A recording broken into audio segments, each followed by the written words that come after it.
Dari di situ ada satu pertanyaan, bahwa dinamika politik bangsa ini amat bertitik singgung dengan tokoh.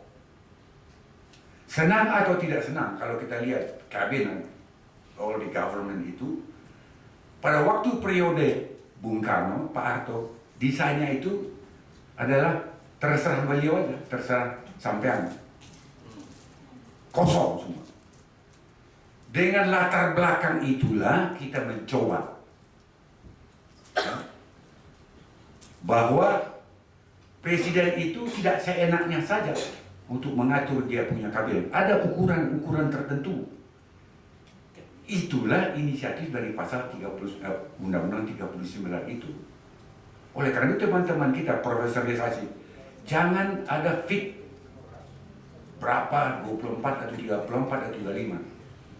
Kasihlah penghargaan kepada seorang tokoh yang mendapatkan mayoritas dalam setiap pemilu, direct mandat dan fifth term itu, untuk melantik atau melihat gejala-gejala dinamika itu. Oleh karena itu kalau kita lihat Undang-Undang 39 itu adalah maksimal dan minimal, tergantung kepada seorang tokoh yang dipilih. Dan senang atau tidak senang, kalau kita lihat survei kemarin itu, tahun atau 6 bulan terakhir, tadi adinda saya tadi dari PDIP katanya, Golkar sama PDIP itu kadang-kadang kita naik, kadang-kadang kita turun. Saya bilang berolok-olok sama beliau, bagaimana kita koalisi? Ya, koalisi, saya tidak bisa menentukan, mau lihat. Kapan kita menentukan koalisi itu bukan tergantung dari ketua umum masing-masing. Wah, panjang sekali ketua. Nah itulah gunanya kita merancang sesuatu. Dan saya setuju. Kenapa saya diutus oleh Bung Ical ini ke sini? Bung Ical katanya nggak boleh lagi, katanya di Jawa bahasanya Sunda sama Jawa itu katanya Ical hilang, jadi kita ARB. Ya. Jadi Mas Presiden bilang, jadi kita topik ini amat penting, dan kita sudah ada yang namanya blueprint Indonesia 2045. Oleh karena itu saya usulkan ya, bahwa LAN ini bukan hanya sekedar kalau ada pegawai negeri di daerah mau meningkat ini sekolah di LAN. Ada pejabat-pejabat yang meminta ada Dr. Andes. Itu aja kerja dari itu. Sekarang saya lihat ada gerakan, ya. Saya setuju ini. Ada rohnya. Bahwa harus berani. Anda membawa perubahan. Dan perubahan itu harus mempunyai kekuatan. Tidak ada perubahan yang tidak ada di belakangnya kekuatan. Kalau ada kekuatan, kita balik kerjasama. Dan kekuatan yang ada sekarang ini dalam konstitusi 4 kali kita amandemen itu adalah partai politik.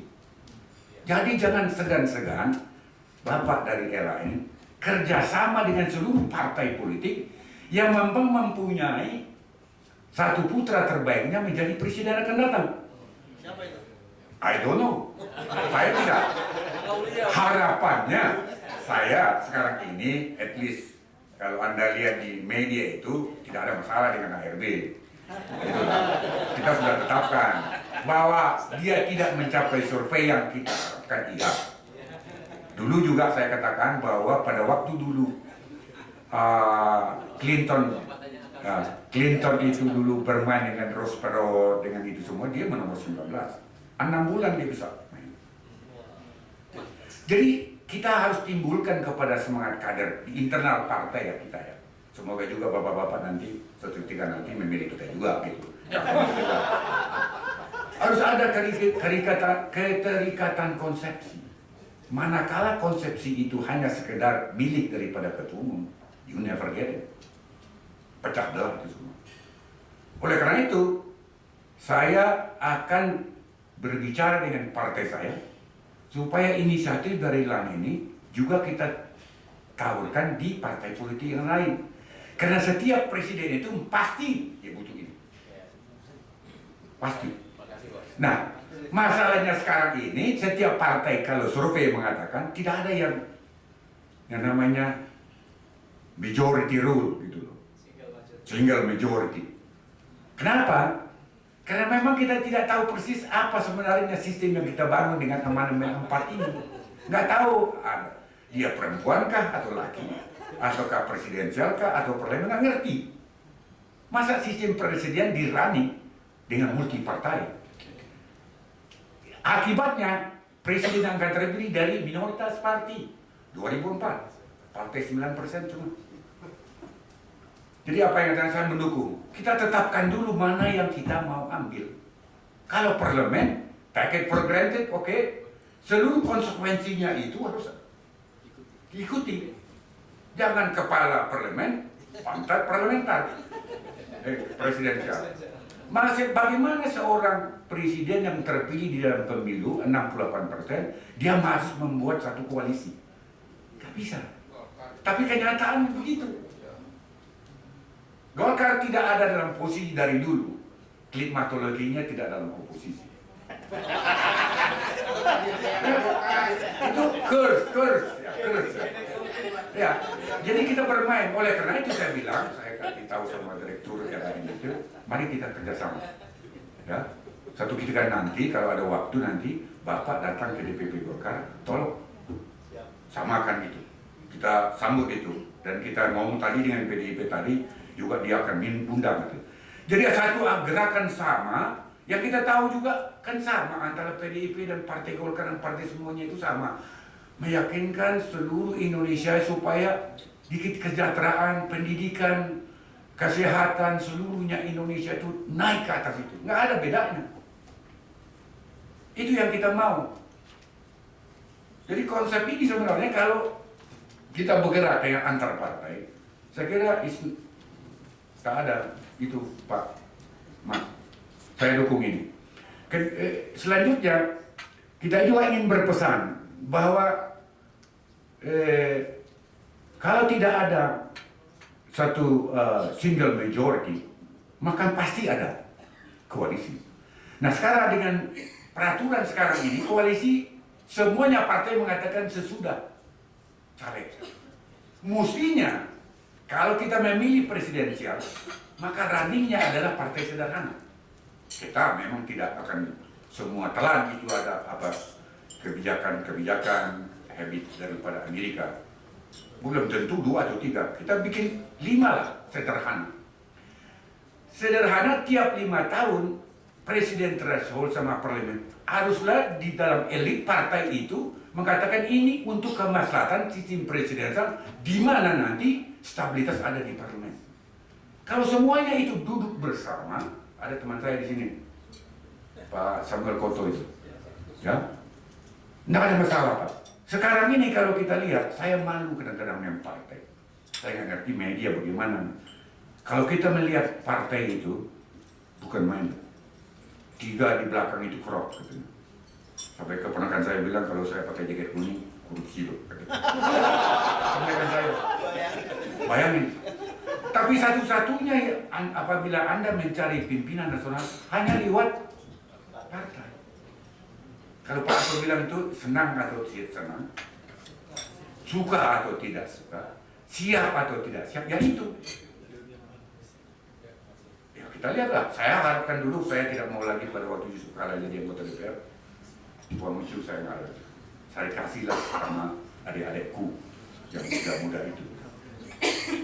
Ternyata apa sekarang? Ngeri kan? Apa yang terjadi? Most of them itu di bawah saya semua Pak. Saya bisa bertanggung jawab dalam rangka 30 tahun itu. Tidak pernah dipanggil. Itu aja dulu.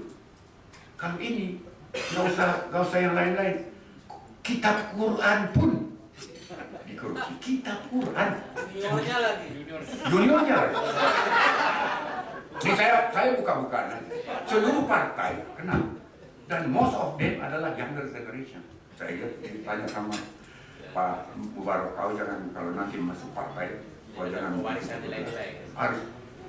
Jadi kalau sistem kemarin kita rapi itu kemarin si Abraham Samad, jadi dia bilang bahwa ini korupsi sudah sistemik, menyeluruh dan terpadu dan regenerasi katanya. Berkelanjutan. Ya. Jadi saya setuju dengan LAN ini supaya presiden yang akan datang itu tidak ada blank check itu. Dia harus ada ukuran-ukuran tertentu. Dan itu supaya civil society itu mengutarakan. Kita kan nggak tahu dulu pada waktu jatuhnya Soeharto, naiknya Gus Dur, Menteri Penerangan sama Menteri Sosial itu dibubarkan kalau masalah itu. Jadi bagaimanapun juga memang desain daripada pimpinan nasional, apalagi dia dipilih majority 68%, akan membuat suatu apa yang dia pentingkan. Justru kalau kita mencontoh Amerika tadi itu, bahwa yang apa namanya si tim suksesnya presiden tiap Amerika itu, itulah yang menjadi core dari kabinetnya, dan itu berpusat dari Chief of Staff White House. Jadi kalau kita lihat perundingan dulu waktu kita kecil-kecil dulu SMA dulu, kita lihat perundingan antara timur dan barat, antara Amerika dengan Rusia waktu itu. Yang mewakili Rusia cuma 4 orang kok. Menteri Luar Negeri, Presiden, Menteri Pertahanan, dan Chief of Staff Gedung Putih. Itu aja. Saya setuju dengan apa yang dikatakan dulu. Kita ambil yang betul-betul bermanfaat bagi kita dan konsekuen. You have to pay the high price. Kita harus inilah satu-satunya yang for this time kita ini yang paling bermanfaat bagi kita. Tidak ada satupun yang tidak berubah. Change. Kata-kata change, perubahan itu selalu memaknai apapun yang kita buat. Partai Golkar dalam hal ini tidak mensiapkan baik itu yang namanya blueprint second daripada GBHN dan putra terbaik. Terserah sama saudara-saudara untuk memilihnya dengan pengharapan tentunya dari keseluruhan partai itu mana yang paling siap dari itunya. Kita bukan jualan ini, tapi kan at least suasana forum ini kita bisa juga mainkan sedikit. Terima kasih. Kalau ada pertanyaan, Assalamualaikum warahmatullahi wabarakatuh. Waalaikumsalam.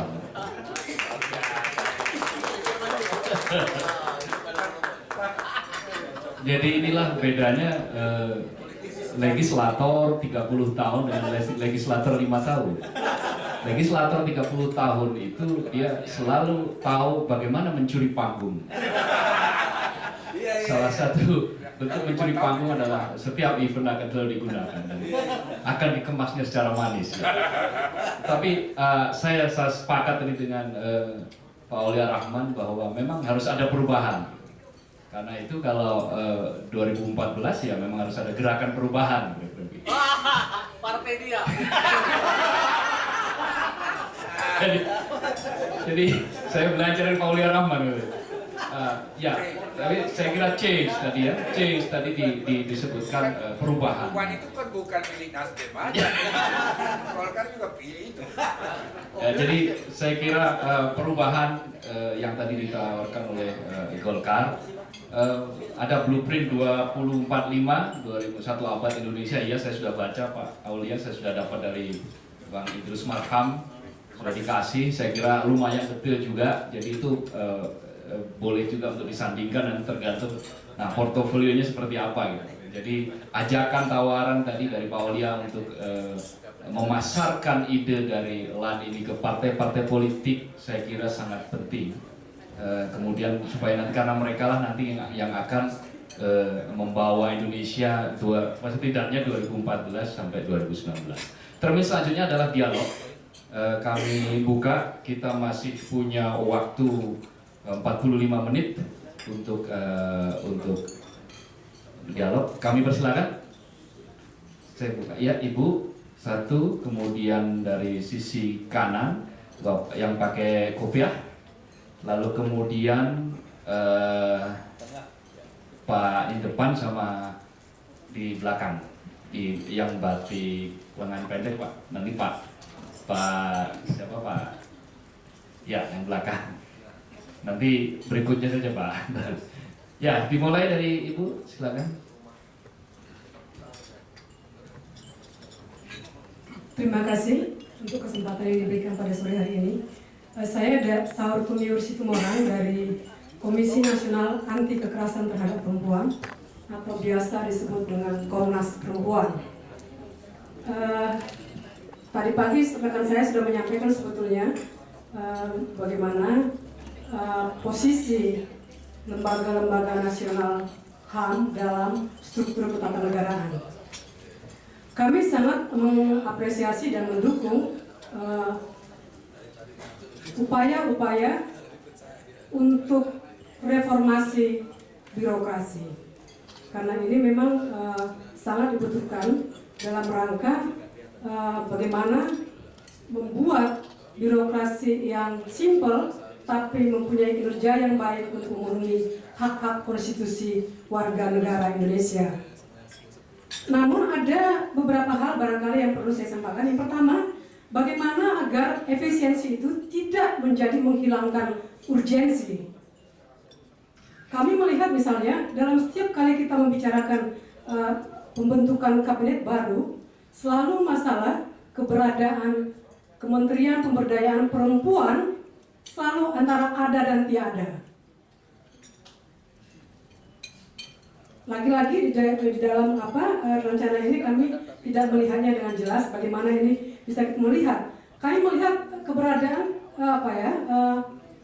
isu perempuan itu masih sangat urgent untuk negara Indonesia. Yang pertama kita bisa melihat sebetulnya dari kalau kita melihat grafik pendidikan betul naik, tetapi sejauh mana sebetulnya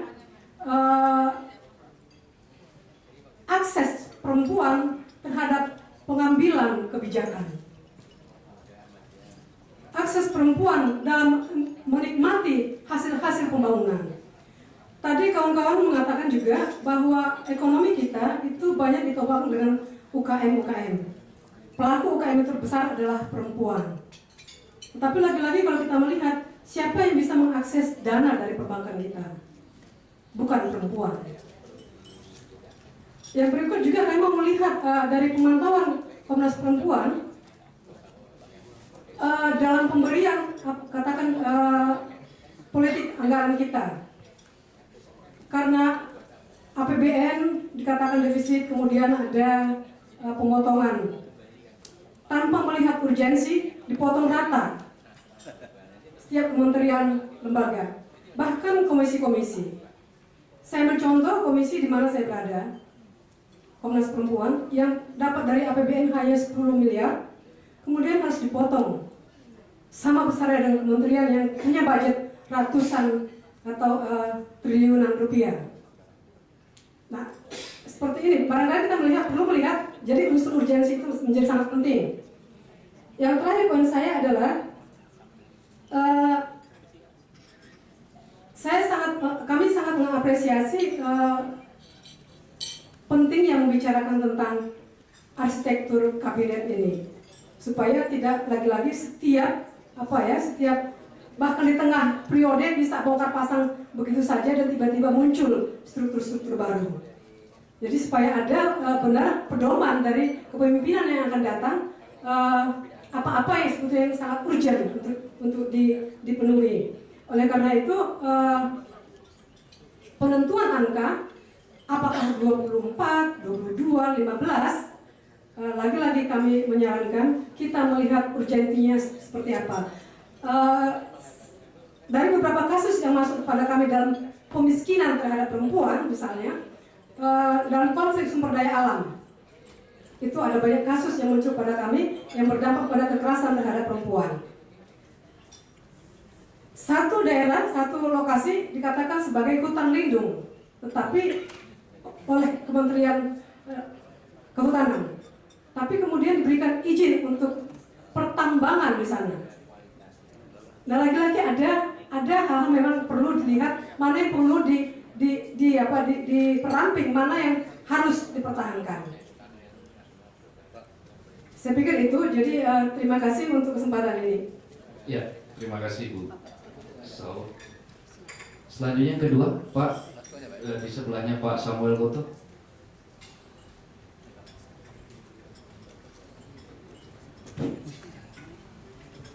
Assalamualaikum warahmatullahi wabarakatuh. Nama saya Hari Mulyo. Saya mantan pasangan kerja di Komisi 2 tapi sudah lulus tahun 2009. Jadi alhamdulillah tidak menjadi banggar atau panggar, jadi saya bisa hidup nyenyak. Di Komisi 2 pun saya termasuk subkomisi yang ya bukan mata air, tapi itu kan ada air mata kan. Jadi kebetulan memang saya di reformasi birokrasi, kan itu ada tanah yang Hambalang itu, kemudian ada otonomi daerah, pemekaran itu, dan kemudian ada reformasi birokrasi. Itu ya dimulai di situlah. Yang waktu itu tukang menampung ini orang-orang yang minta diangkat jadi PNS itu. Jadi begini, saya ingin tutup poin saja. Pertama, mengapresiasi dari lembaga di Kelam ini ya, lembaga negara, bahwa sudah melakukan kajian seperti ini, dan ini biasanya memang setiap menjelang pemilu itu selalu ada diskusi tentang ini. Tapi saya kira mungkin ini studinya itu lebih lengkap kalau ada data juga sejak Republik ini berdiri. Itu kabinetnya seperti apa?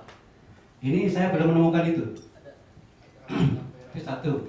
Jadi zaman misalnya revolusi sampai tahun 50-an, terus zaman RIS, kemudian zaman Nasakom itu ada kabinet 100 menteri itu. Nah, terus yang ini saya lihat data ini kabinet dari waktu ke waktu ini itu dimulai seolah Republik Indonesia hanya mulai dari Orde Baru. Padahal Republik ini kan sudah dimulai sejak awal abad 20. Kebangkitan nasional, Budi Utomo, terus menjadi bangsa itu 28 Oktober tahun 28, baru pindah negara tahun 45. Nah, setelah 65 baru itu. Oleh karena itu saya melihat bahwa studi ini bisa dilengkapi sebelum dibagikan kepada partai-partai calon pemenang pemilu. Yang kedua, saya tahu diri atau partai P3 di mana saya ditugasi oleh Pak Sekjen itu tidak dihitung oleh siapa? Oleh yang membuat acara ini. Padahal ke depan ini sebenarnya eranya era hijau gitu. Karena musim hujan. Nah, betul. Saya serius. Watil kal ayyam nudawilu wa bainan nas. Ya, tolong itu Al-Qur'an. Bahwa kekuasaan itu diberikan di antara kalian. Nah, pergilirannya ini, perubahan besar di Indonesia ini, tadi saya sebut interval 20 tahunan. Generasi 08, 28, 45, 65. Nah, ini Pak Harto terlalu lama. Lebih dari 20. Tapi ya nggak apa-apa. Nah, sekarang ini karena terlalu lama, maka reformasi ini yang tidak usah nunggu 20 adalah 2014 inilah. Now or never. Nah, oke. Sekarang ini saya melayani kawan-kawan yang ingin kembali ke Undang-Undang 45 secara murni dan konsekuen. Bisa mail di Facebook macam-macam. Saya sedih. Saya tidak ikut mengubah. Kalau rubah itu kan itu serigala, mengubah. Yang 4 kali itu. Suatu ketika saya ke Jogja, saya ditelepon oleh Mas Komedi saya Roman. Di, Anda setuju nggak kembali ke Undang-Undang 45? Mas, Undang-Undang Dasar 45 itu kalau mau kembali lagi itu sama dengan memutar jarum jam sejarah. Jadi menurut saya lanjutkan ke amandemen kelima. Amandemen kelima ini menata kembali